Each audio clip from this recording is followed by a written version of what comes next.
Share ব্যবসার সপ্তম অংশে আজকে আলোচনা করব চার্ট। টেকনিক্যাল অ্যানালাইসিসে বিভিন্ন ধরনের চার্ট ব্যবহার করা হয়। সেই চার্টগুলোকে কিভাবে আমরা বুঝতে পারি, কিভাবে ব্যবহার করা যায়, সেগুলো নিয়ে আজকে আলোচনা অংশ। টেকনিক্যাল অ্যানালাইসিসে একটা স্টকের অবস্থানকে সহজে প্রকাশ করা হয় এই চার্টের মাধ্যমে। অর্থাৎ এই চার্ট দিয়ে আমরা বুঝতে পারবো যে আজকের শেয়ার বাজার যে অবস্থানটা রয়েছে সেটা বেশি না কম, আজকে সারাদিনে কীরকম কেনা বেচা হলো, তার বাজার দাম বাড়লো কি কমলো, এই জিনিসগুলো খুব সহজে তার গ্রাফিক্সের মাধ্যমে খুব সহজে বোঝার জন্য সাধারণত চার্ট ব্যবহার করা হয়। অর্থাৎ একটা স্টকের অবস্থান, সেই স্টকটা আজকে সারাদিনে কেনা বেচা কীরকম হলো, সেই জিনিসটা সহজে চার্টের মাধ্যমে আমরা বুঝতে পারবো। সাধারণত তিন ধরনের চার্ট বেশি ব্যবহার হয়। প্রথমে হচ্ছে লাইন চার্ট, পরে আমি আলোচনা করব বার চার্ট এবং ক্যান্ডেলস্টিক। এর মধ্যে সবথেকে বেশি আমি ফোকাস দেব ক্যান্ডেলস্টিক নিয়ে, কারণ এটা বেশি বহুল পরিমাণে ব্যবহার হয় এবং আমি ব্যক্তিগতভাবে ক্যান্ডেলস্টিক বেশ পছন্দ করি। প্রথমে আসা যাক লাইন চার্ট। লাইন চার্ট যেটা বলছে যে একটা লাইনের মাধ্যমে একটা শেয়ারের উঠানামা খুব সহজে বোঝা যায়। যেমন এখানে আপনারা দেখতে পাচ্ছেন যে একটা লাইনের একটা লাইন চার্ট। সাধারণত একটা শেয়ারের ক্লোজ প্রাইস এবং সাধারণত যে দামে বিক্রি হলো, শেষ হলো সারাদিনের শেষে, সেই ক্লোজ প্রাইসটাকেই দিনের একটা ডট হিসাবে দেওয়া হয় এবং পরবর্তী দিনে আরেকটি ডট, এভাবে প্রতিটা দিনে একটি করে ডট দিয়ে সেই ডটগুলোকে সংযোগ করে লাইন চার্ট তৈরি করা হয়।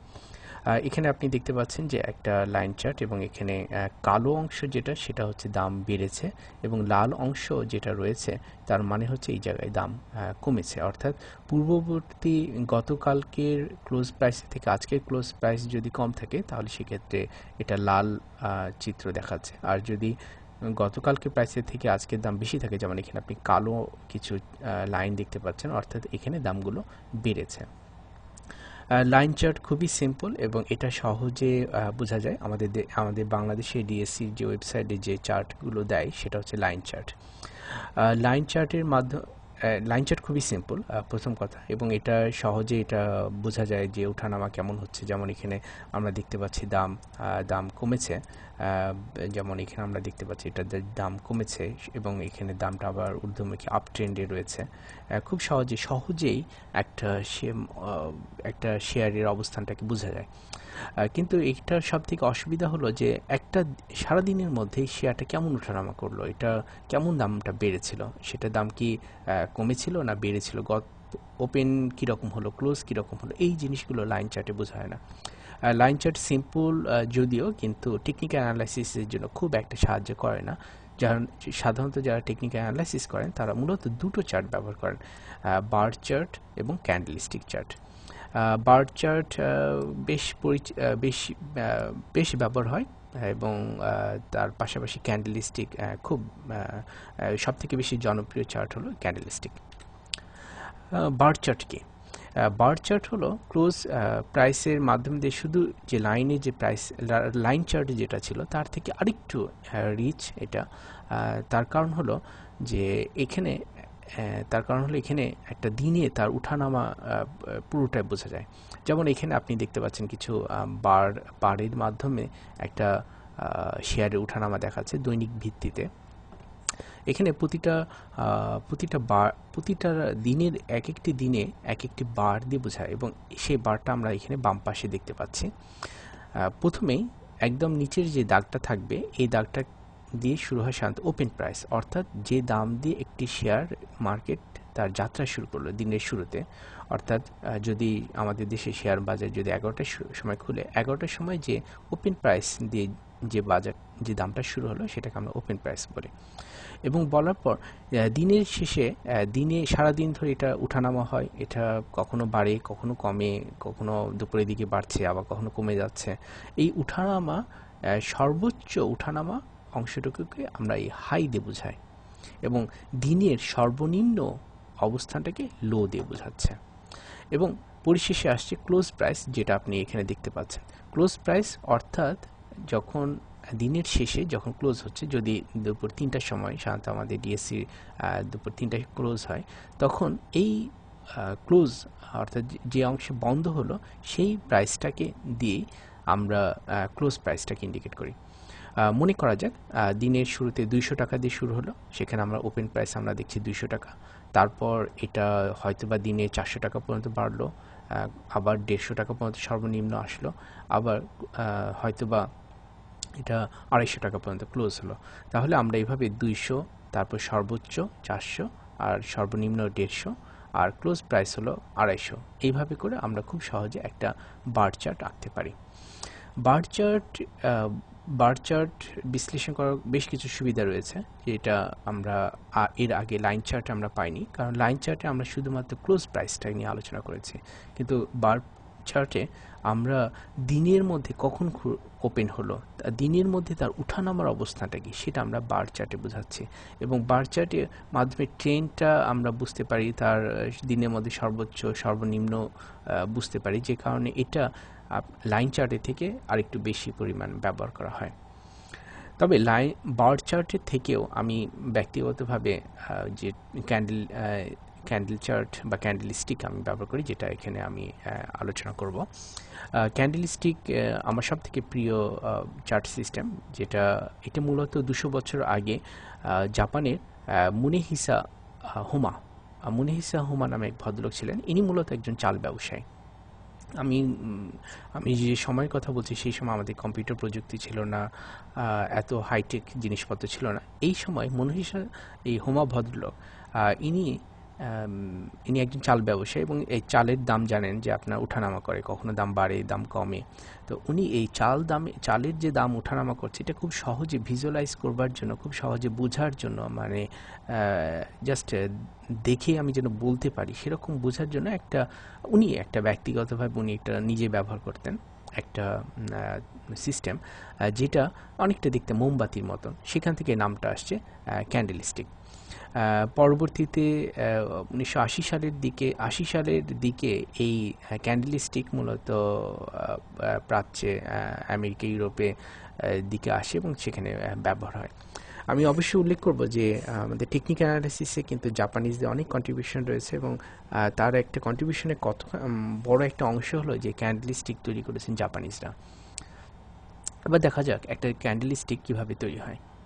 অনেকটা পূর্বের মতনই বার চার্টে যেরকম ক্লোজ ওপেন রয়েছে, ঠিক একইভাবেই ক্যান্ডেল স্টিকেরও প্রথমে দিনের শুরুতে যেখান থেকে যাত্রা শুরু করে সেটা তার ওপেন প্রাইস থাকে, এবং তারপর সে দিনের মধ্যে যে উঠানামা করবে, সর্বোচ্চ যে অবস্থানে থাকবে সেখানে একটা অবস্থান থাকবে, এবং সর্বনিম্ন যেখানে থাকবে সেখানে একটা অবস্থান থাকবে। তারপর দিনের শেষে যেখানে ক্লোজ হবে সেখানে তার একটি অবস্থান থাকবে।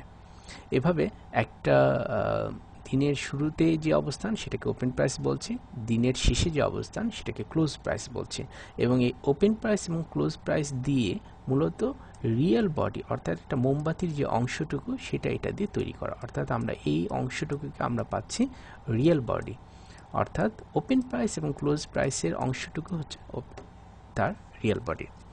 এরপর এই ওপেন এবং ক্লোজই শুধু থাকে না, এর সাথে আবার ক্যান্ডেল দিনের মধ্যে তার বেশ উঠানামা থাকে। কখনো সে ওপেন যে দামে খুলেছিল তার থেকে অনেক নিচে নেমে যায়, আবার অনেক উঠে ক্লোজ প্রাইসের থেকেও অনেক বেশি উপরে ওঠে।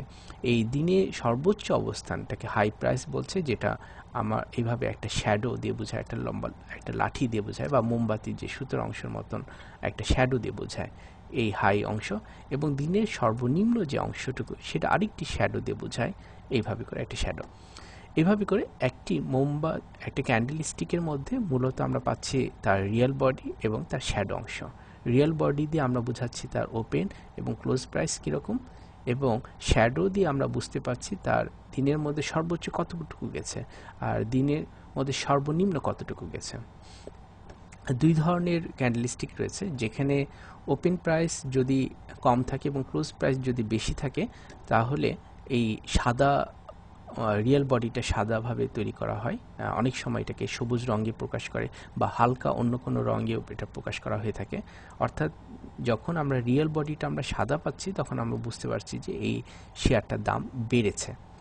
আবার তার বিপরীত যদি হয়, যেমন এখানে আমরা দেখতে পাচ্ছি কালো করে তৈরি করা রয়েছে রিয়েল বডিটা, এখানে ওপেন হয়েছে একটু বেশি দামে, কিন্তু দেখা গেছে যে তার দিনের শেষে তার ক্লোজ প্রাইস অনেক কম, সেক্ষেত্রে এটাকে আমরা কালো অংশে এটাকে পুরোটাই ভরাট করে তৈরি করা হচ্ছে, এবং রিয়েল বডিটা যখন কালো তখন আমরা বুঝতে পারছি যে এই শেয়ারটার দাম ওপেন প্রাইসের থেকে ক্লোজ প্রাইস অনেক নেমেছে, অর্থাৎ সারাদিনে এই শেয়ারটার দাম কমেছে।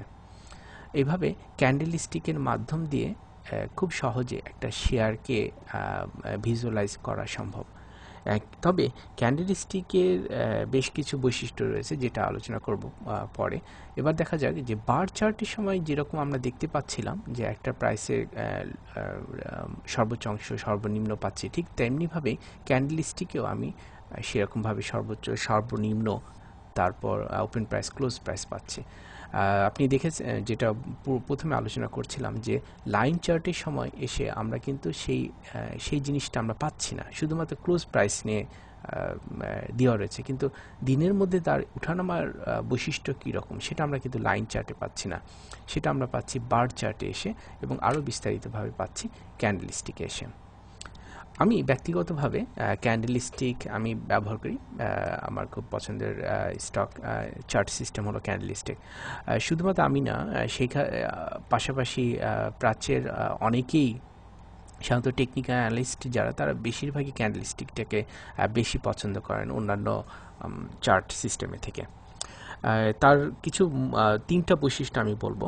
প্রথম যে বৈশিষ্ট্য সেটা হচ্ছে খুব সহজে এটা ভিজুয়ালাইজেশন করা যায়।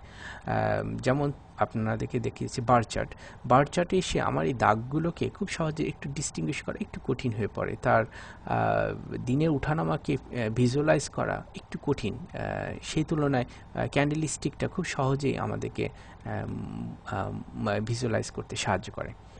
আর সব থেকে যেটা ইম্পর্টেন্ট, যে কারণেই ক্যান্ডেলস্টিক মূলত টেকনিক্যাল অ্যানালিস্টরা বেশি ব্যবহার করেন, তার কারণ হলো যে বাজারের টার্ন বলতে বোঝাচ্ছি যে সর্বনিম্ন অবস্থান থাকছে সেই সর্বনিম্ন থেকে যখন সর্বোচ্চ দিকে যাবে, এই যে টার্ন, অর্থাৎ যখন সর্বনিম্ন অবস্থান থেকে সর্বোচ্চ অবস্থা কিংবা সর্বোচ্চ অবস্থা থেকে সর্বনিম্ন অবস্থায় এই টার্নগুলোকে ডিস্টিংগুইশ করা, এই টার্নগুলোকে সহজে বোঝার জন্য ক্যান্ডেলস্টিক খুব সাহায্য করে। কারণ ক্যান্ডেলস্টিক অনেকটা ফিলোসফি বা তার বাজারের অবস্থানটাকে, তার মেন্টালিটি, একটা সে বাজারে যে স্টক ব্রোকাররা স্টক যারা কেনাবেচা করছেন বা বিনিয়োগকারী করছেন, তার সবার যে মন মানসিকতা কীরকম, কী অবস্থানে বিক্রি করছেন, কী ধরনের সাইকোলজিক্যাল গেম সেখানে চলছে, সেটা খুব সহজে বোঝা যায় ক্যান্ডেলস্টিকের মাধ্যমে। এবং পরবর্তীতে আমি এটার উপর আরেকটু বিস্তারিত আলোচনা করব যে কিভাবে এই টার্নগুলোকে বোঝা সম্ভব। আমি বলেছি যে শেয়ার মার্কেটে একটাই কৌশল, সেটা হলো আমরা সর্বনিম্নতে কিনবো এবং সর্বোচ্চ যেখানে থাকবে সেখানে বিক্রি করব, এবং সেক্ষেত্রে আমাদেরকে টার্নগুলো বুঝতে হবে যে কখন এটা টার্ন করছে, সর্বনিম্ন অবস্থায় থাকতে থাকতে কখন এটা টার্ন করছে, আবার সর্বোচ্চ আমার দাম বেশি আছে কখন আমার এটা দাম ফল করছে বা ডাউন ট্রেন্ডে আসছে, সেটাকে আমার যদি বুঝতে চাই তাহলে আমাদেরকে এই ক্যান্ডেলস্টিক খুব সাহায্য করবে। এবং ক্যান্ডেলস্টিকগুলো বেশ গবেষণা হয়েছে এবং ভালো কিছু বই বাজারে রয়েছে যেগুলো দিয়ে ক্যান্ডেলস্টিকগুলোকে অ্যানালাইসিস করা যায়। পাশাপাশি ক্যান্ডেলস্টিকের সব থেকে আরেকটা যে বৈশিষ্ট্য সেটা হলো পুরো বাজারের অবস্থান, শুধুমাত্র একটা শেয়ারের অবস্থান নাই, সেই সাথে পুরো বাজারটা আজকে সারাদিন ধরে কীরকম উঠানামা করলো তারও কিছু অবস্থান, তার সারা বাজারের যে মনস্তত্ত্ব, পুরো বাজারের উঠানামার যে ট্রেন্ডটা ছিল সেটাকেও এই ক্যান্ডেলস্টিকের মাধ্যমে খুব সহজে বোঝা যায়। পরবর্তীতে আমি ক্যান্ডেলস্টিক নিয়ে আরও আলোচনা করব। ক্যান্ডেলস্টিক আশা করব যে ক্যান্ডেলস্টিকগুলো আপনাদেরকে অনেক সাহায্য করবে।